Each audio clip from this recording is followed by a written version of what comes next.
Welcome back. In the last lecture we saw what was the ratio test and we applied it to one example. We have two more examples to look at here and we will apply a ratio test on them. As we start applying these tests more and more, we should along the way start developing intuition for some of these series. Let's look at this example for instance.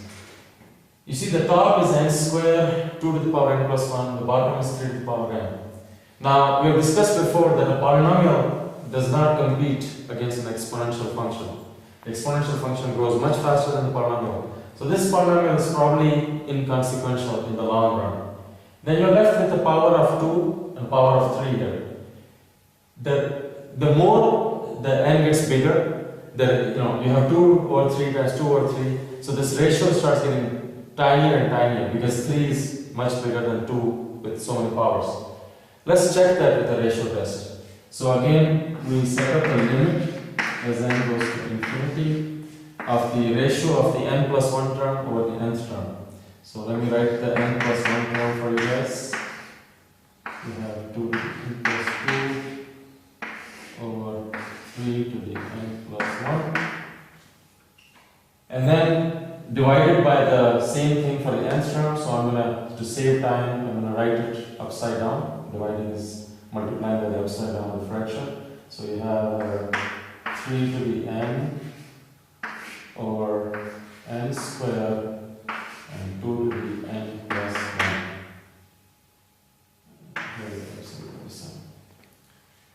Okay, so let's do some cancellations here and simplify the expressions. You have all these things will cancel, leaving behind n plus 1 squared over n squared, right? This and this. The 3n over 3n plus 1 will give you a 3 at the bottom, and then you get a 2 at the top. The 2 over 3 is a constant, can be pulled out. What happens here? To correctly evaluate this ratio, let's not jump to quick conclusions. It might seem that this ratio is 1, but let's be careful about it. I'll pull the 2/3 out. Limit as n goes to infinity of n squared plus 2n plus 1 over n squared. This limit is 1, yes, so our intuition was correct. But over this limit is 1, but the total limit then is 2/3, right? Because this is just 1. So this limit is less than 1, right? So by the ratio test, what we conclude is that this guy converges. Okay.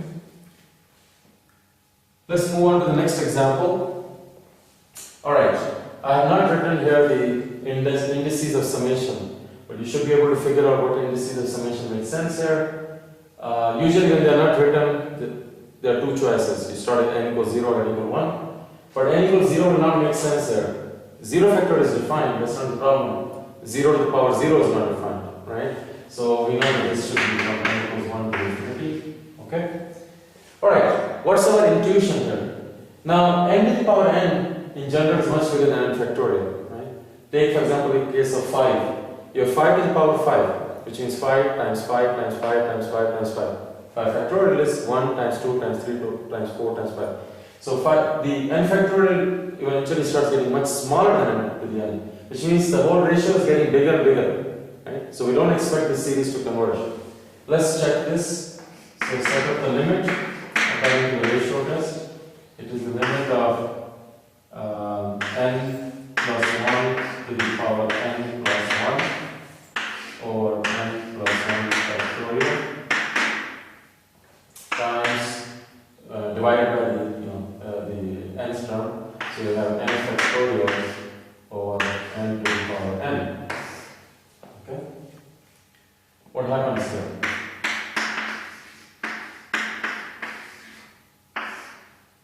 So I can cancel this with this. Maybe the n plus 1 at the bottom. Now we have here times n to the n 1 to n plus 1. Okay? We can cancel one more n plus 1, right, with this thing. So this is unit.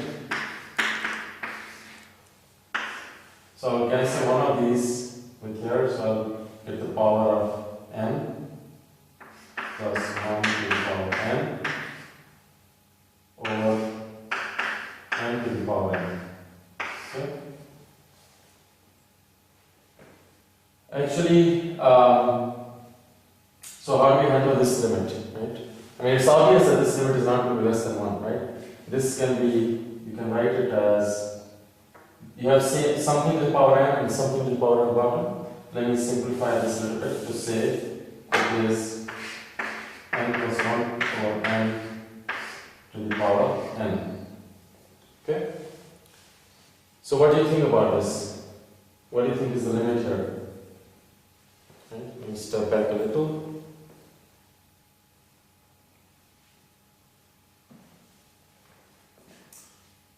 You might recall some limit like this has to do with the constant e.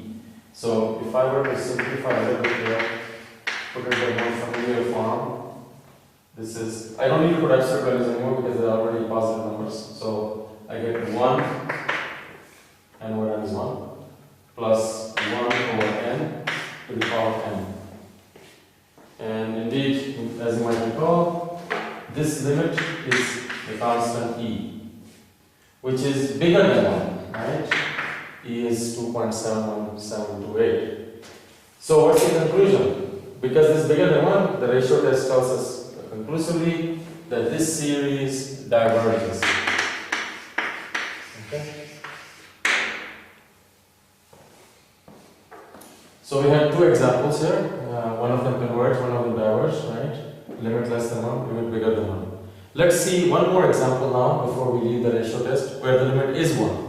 And as we discussed earlier, that's an inconclusive example. So we will see that in the next lecture.